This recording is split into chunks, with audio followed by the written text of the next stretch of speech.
Plus we have a horn on our head. We can shish kebab people. Do I need to say more? Hey guys, how's it going? I hope you're doing well. I have a little extra video this week because I have an announcement, which if you've watched me before, you probably know what this already is because all my announcements are basically like this, but we have a readathon coming up. This is Hannah Blackwell's Once Upon a Readathon, which if you participated in the past, this one is slightly different. We have some new prompts, we have new teams, all of that jazz. So I am going to be going over all the little details. Her video, which I'll link down below, definitely will go into much more detail than mine, so definitely check that out. But I'm going to go over the details of the readathon, and then I'm also going to give you some book recs, so that way you can like set up your TBR, see what you want to read, but they're guaranteed to have bonus points on it. So I'm going to set you up, babe, okay? Because I am a captain of the team, and I expect complete annihilation of all the other participants. So, hi, welcome. If you've never watched me before, I'm competitive. But anyways, jumping into the readathon. So this is Once Upon a Readathon Frostlands edition, because we are in the bowels of winter. It starts January 1st, but we have the Discord live now. So if you want to come join the Discord, it will be linked down below. We're chatting books, we're hanging out, just building a nice, awesome community over there. So definitely feel free to jump onto the Discord. But the actual readathon starts January 1st. Really, honestly, a relaxed, easygoing readathon. You basically read your book, you log your book, you're good. So very, very simple. It doesn't matter what genre that you read. It doesn't matter about page count. You will get a variety of different points based off of your page count, as well as what prompts your book basically hit. So I have this graphic here for you that goes over everything. That's also in the Google Drive, which is down below. But whatever basically happens in your book, if it hits these prompts, you can get points for all of this stuff, okay? So definitely make sure that you're hitting those, because again, I want to beat the other teams. So with that being said, since we do have points, that obviously means that this is competitive. We aren't able to attack each other's teams like we were last time when I was a pirate, but we're still basically trying to get as many points as possible. So I'll go over the teams. I am one of them. I am one of the co-hosts. This is Team Unicorn, the best team. Realistically, we all wanted to have a unicorn when we were kids. So, I mean, come on. Plus we have a horn on our head. We can shish kebab people. Do I need to say more? But me and B from Mama Needs to Read Romance, we are the co-hosts, which she is like the sweetest person in the world. So I feel like she brings the sweetness and I'm the saltiness. Get the best of both worlds on this team, all right? Again, we're the perfect, most amazing, bestest team. But anyways, I will go over the other teams as well. All of their channels are linked down below if you want to go check them out or be a part of their teams. But first, we have the Ice Fae, which realistically, these are just pretty flies, okay? But we have Kristin and Tiffany being the hosts of this team. We also have the Snow Princesses, which, I mean, realistically, you're just a junior ice queen, which is another way of saying that you're a junior bitch. Okay? It's hosted by April and Daphne. This is all in good fun, guys. We know each other, okay? I'm giving them a hard time. And then lastly, we have the Frost Bears. So this is Kaylani and Abby. And I'll be honest here, I don't really have any sort of like comeback for their team. But would you rather be a unicorn or a bear? Come on, you know? So those are your teams, those are your co-hosts. Again, their channels are all linked down below.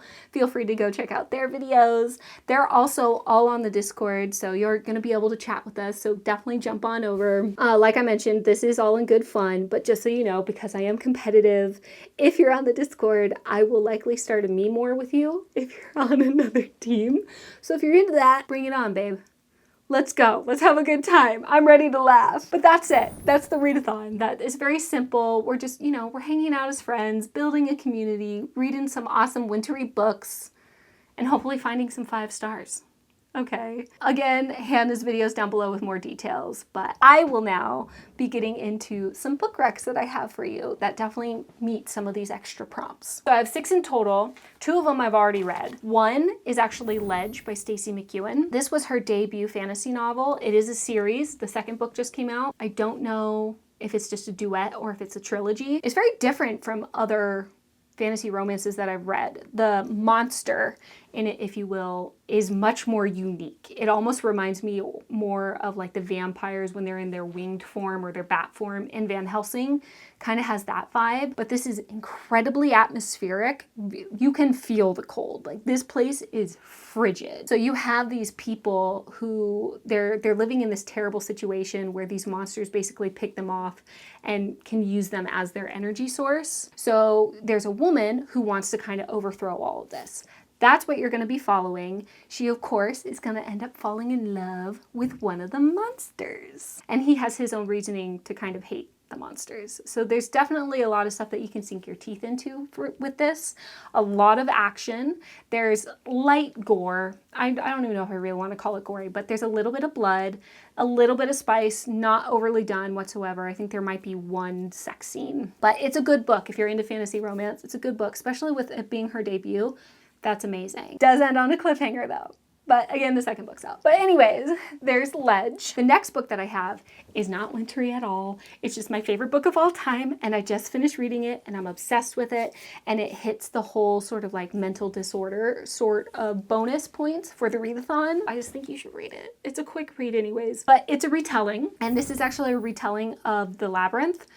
You can think of it like a retelling of the 1980s movie version with David Bowie. It's fantastic. It's so cute. It's so whimsical. You have the romance that just kind of like makes you all giddy. It's a very sweet romance. No spice whatsoever, but phenomenal. Like it holds your attention all the way through. So it's fun. And she actually has a lot of themes in there that she discussed really well that really makes you think about stuff. So it's very cute and funny and romantic, but there are also some themes in there where you're like, oh, damn, that's kind of deep. So it's a good book. Highly recommend it. It's very, very pretty. Also on KU. So that being said, let's get into the other four, which these are the four that I have not read yet.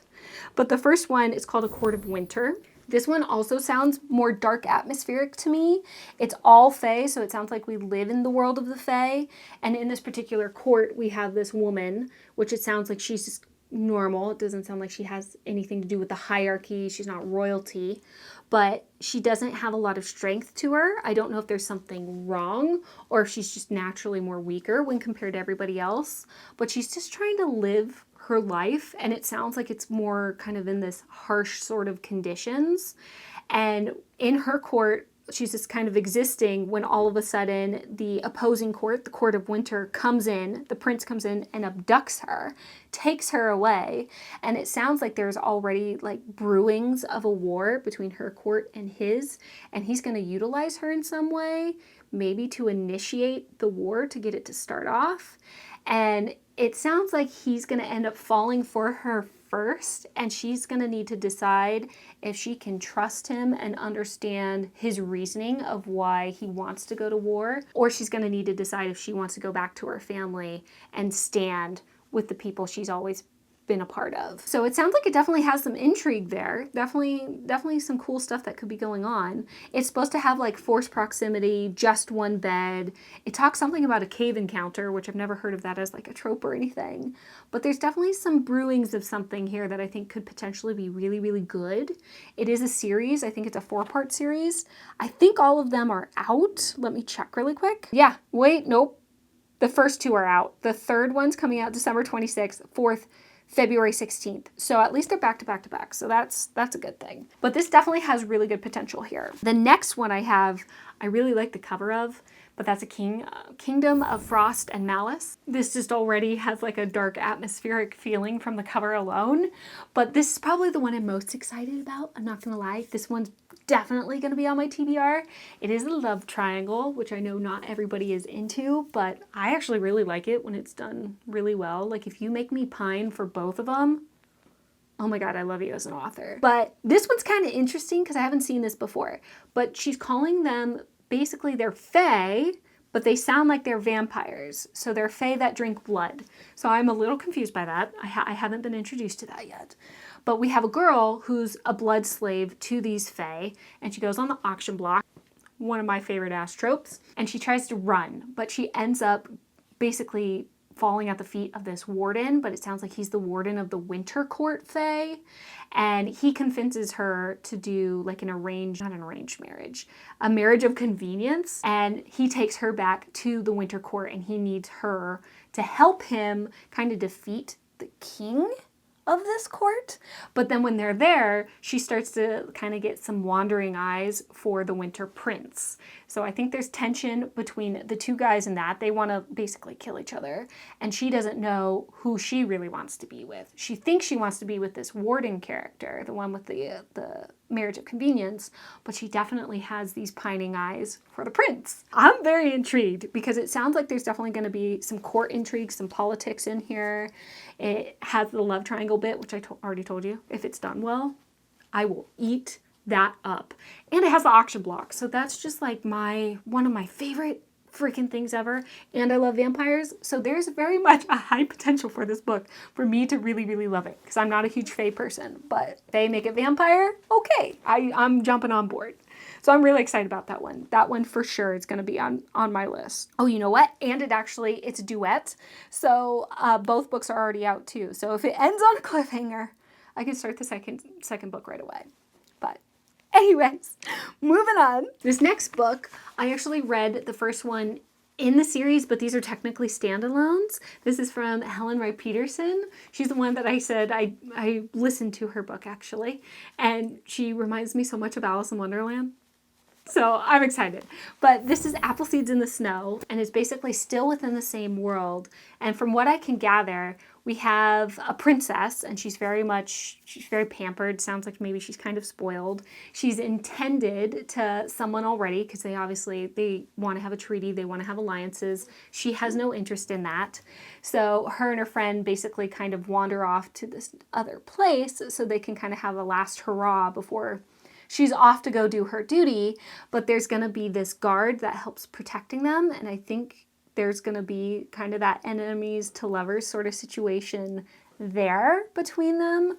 But even though she's just trying to have her last hurrah and still be a good girl before she ends up going and marrying this other man that she has nothing she wants to do with, something's going to happen from what I can tell in the synopsis where things are going to get misconstrued, and now it sounds like war is going to start to brim. I don't know if maybe they get married or if somebody just kind of gets the wrong idea about what her intentions are as far as who she's going after, or she really does make a misstep and she has a faux pas and that kind of initiates some big war or something like that. But it sounds like it could definitely be intriguing. The last book was really good. I liked the world. It was really colorful and fun, and it just felt like such a fairy tale, but it's a modern story. So I'm definitely curious to see where this one's going to be going too. So definitely want to put that in here.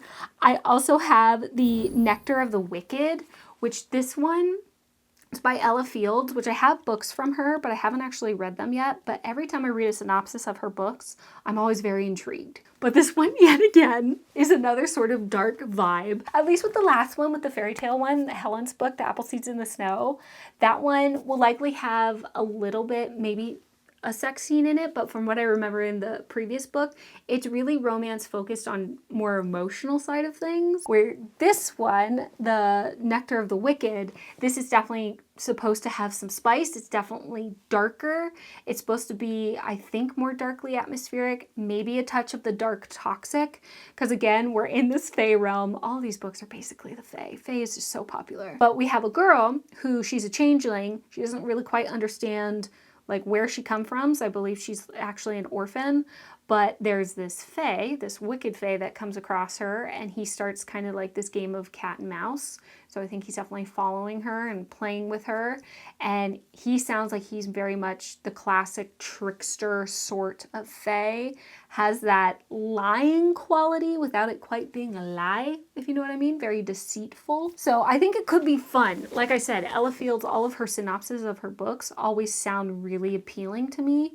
So I think this could be interesting to get into. I'm hoping it's not heavy dark toxic. I'm hoping it's more on the dark atmospheric end. But I like Fae when they're more of that kind of classic sort of scary vibe where they're very deceitful. I want more of that instead of just like the pretty sexy ones. So we'll see if that book actually delivers on that. But the last one that I have because of course I'm a unicorn, so I need to give you a unicorn book. But this one, I'm not gonna lie, there's a lot of unicorn books on KU. There really are. All the chicks seem to be basically Rainbow Dash incarnate. But this one, I kind of like at first just glanced over it and didn't care. But then as I was reading it, it kind of reminded me that it had the potential of the Make games, which, if you know me, I'm going to eat that right up. But this is essentially a why choose situation where unicorns are always males. And this particular girl, for whatever reason, is the first unicorn shifter. So she goes to the Unicorn Academy. All right. And she's having to deal with being the only woman in this place and all of these men absolutely pining after her because she's the first freaking woman unicorn. So the way the synopsis is written is so playful and very fun. So I see the Make game sort of vibes. So I would be very happy if I could find another author that reminds me of Kay Lorraine and Megan, because they're just such a unique duo. So I'm going to give it a shot. Granted, I don't know how it will go. It could be absolute garbage, but I need a unicorn book, okay? And again, there's a lot of unicorn books on there. They're more goofy, you know, for sure. So I'll probably definitely hit some novellas up, but there's a lot of unicorn books on there. A lot of unicorn shifters that apparently are a part of every profession. You can have a unicorn turning into a vet, a fireman, a policeman, a lumberjack, all sorts of stuff like that. So apparently unicorns are everywhere. But anyways, those are the books that I have. Hopefully some of them spoke to you. The, what was it, Frost and Malice one, Kingdom of Frost and Malice, is the one I, like I said, most excited about. I want to check that one out so bad. I should also read The Nectar of the Wicked because I need to finally just read. Now I can't remember her name. I just said her name. Oh my lord. I'm kaputskis. Okay. Well, anyways, that's it. That's the video. I hope this jived with you. I hope you joined the readathon. Again, all the links are down below. Come hang out with us over on the Discord. We'll chat. If you end up being on the other team, like I mentioned, we can start a meme war. We'll have a good time. But anyways, that's it. I'll check you on Friday. You have a great rest of your week. Bye.